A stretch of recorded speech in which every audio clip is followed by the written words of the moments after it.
Àwọn adarí Yorùbá Self-Determination Movement Yorùbá Nation ti ẹ̀ka ti Prof Banji Akintoye àti Chief Sunday Adeyemo tí ọ̀pọ̀ èèyàn mọ̀ sí Sunday Igboho pẹ̀lú Ọlá Adémọ́lá ni wọ́n ti kọ open letter kan sí Ààrẹ Bọ́lá Tinubu wípé kí àwọn béèrè lọ́nà tó tọ́ káwọn bẹ̀rẹ̀ sí ṣe ìdúnàádúrà láti lè jẹ́ kí ilẹ̀ Yorùbá kó yapa kúrò ní Nàìjíríà. Lẹ́tà náà tó jáde ní April 17, 2024 gẹ́gẹ́ bí Politics Nigeria ṣe rí kà pé wọ́n rọ Ààrẹ Bọ́lá Tinubu, wọ́n rẹ ìjọba náà pé kí ìdúnàádúrà yìí pé kí Yorùbá lè yapa kúrò Nàìjíríà kó tètè bẹ̀rẹ̀ o láàárín oṣù méjì. Lẹ́tà yìí wáyé lẹ́yìn ìgbà tí àwọn ẹ̀ka Yorùbá Nation Dúpẹ́ Onítìrí tí wọ́n lọ àtáàkì Ọ̀yọ́ State Secretariat láti gba ìjọba, tí a sì tún gbọ́ pé wọ́n lọ sí Amúlùúdùn FM náà láti lọ gba station náà mọ́ wọn lọ́wọ́, tí wọ́n sì ti mú àwọn tá à ń sọ yìí tó ti gbé wọn lọ ilé ẹjọ́.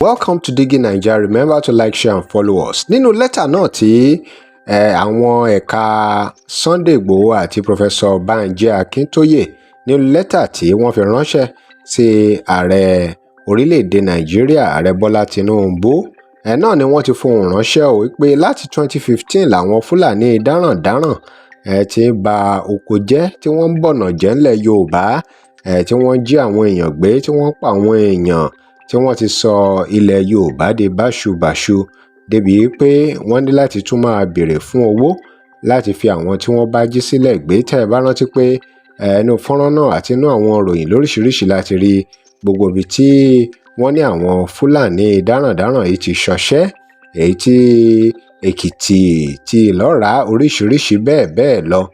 Náà ni àwọn èèyàn ti gbé fọ́nrán ẹ̀ jáde láti fi hàn irú iṣẹ́ tí àwọn Fúlàní darandaran yìí ń ṣe. Gbogbo ìwà àwọn Fúlàní darandaran yìí náà ni wọ́n sọ pé ó tó lọ́tọ̀ láti ti yapa kúrò ní Nàìjíríà. Níbi tọ́rọ̀ wá dé dúró báyìí, àwọn ìbéèrè kan tó ń jẹyọ, òun náà ni ó gba èrò rẹpẹtẹ pé ǹjẹ́ ìjọba Tinubu tiẹ̀ máa ṣe tán láti gbà kí Yorùbá Nation, kílẹ̀ Yorùbá dá dúró?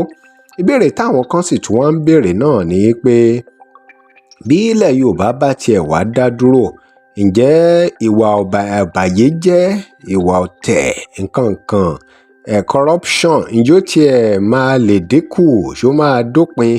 Àwọn kan tiẹ̀ tún wá ń béèrè pé ṣó tiẹ̀ wá yẹ kí Yorùbá, káwọn ilẹ̀ Yorùbá kí wọ́n máa láwọn ń béèrè pé àwọn fẹ́ yapa nígbà tó dẹ̀ jẹ́ wípé ọmọ wọn náà, ààrẹ Bọ́lá Tinubu náà ló wà lórí àlééfà. Pé bó bá jẹ́ pé kì í ṣààrẹ Bọ́lá Tinubu ló wà lórí àlééfà ń sì tó jẹ́ pé ẹ̀yà míì, àbá ní bóyá ó yẹ kí wọ́n gbà wọ́n láàyè pé ó yẹ kí wọ́n yapa lóòótọ́. Ìgbé ṣùgbọ́n nígbà tó jẹ́ pé àwọn náà wà ń bẹ̀, àwọn àgbà Yorùbá kan sì tún gbàgbọ́ pé nígbà tó jẹ́ pé àwọn ti ń jà fún restructuring ní ilẹ̀ Nàìjíríà, pé ṣó tún wá yẹ kí àwọn kan sọ pé àwọn fẹ́ yapa nígbà tó jẹ́ pé restructuring á fún ẹ̀yà kankan àbí àwọn ẹ̀yà tó bá wà nílẹ̀ Nàìjíríà ní àǹfààní láti ṣe ohun tí wọ́n bá fẹ́ ṣe, tó sì jẹ́ pé àǹfààní gbogbo èèyàn náà ló máa jẹ́. Pé ṣó wá yẹ kí wọ́n sì tún máa béèrè fún pé Yorùbá Nation kó lè dá dúró?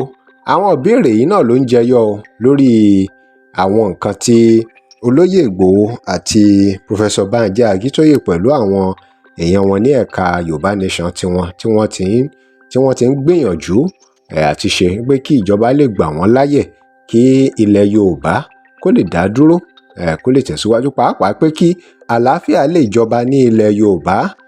Ṣé a sì ní rí àwọn tí wọ́n máa fi ọ̀bẹ ẹ̀yìn jẹ àwọn èèyàn níṣu? Ṣé àlàáfíà máa pàpà wà nílẹ̀ Yorùbá? Tẹ́ ẹ bá tún wá wò dáadáa, ìbéèrè táwọn èèyàn tún béèrè náà ni pé ǹjẹ́ ilẹ̀ Yorùbá tó fẹ́ gba òmìnira, ǹjẹ́ wọ́n ṣe tán ǹjẹ́ wọ́n ti ṣetán pátápátá? Ǹjẹ́ wọ́n máa lè ní ṣe ìjọba wọn bó ṣe yẹ kí wọ́n ṣe? Kí lèrò tiyín lórí lẹ́tà tí wọ́n fi ránṣẹ́ sí ìjọba àpapọ̀ yìí sí ààrẹ Bọ́lá Tinubu? Drop your comment. Remember to like, share and follow us. Thanks for watching.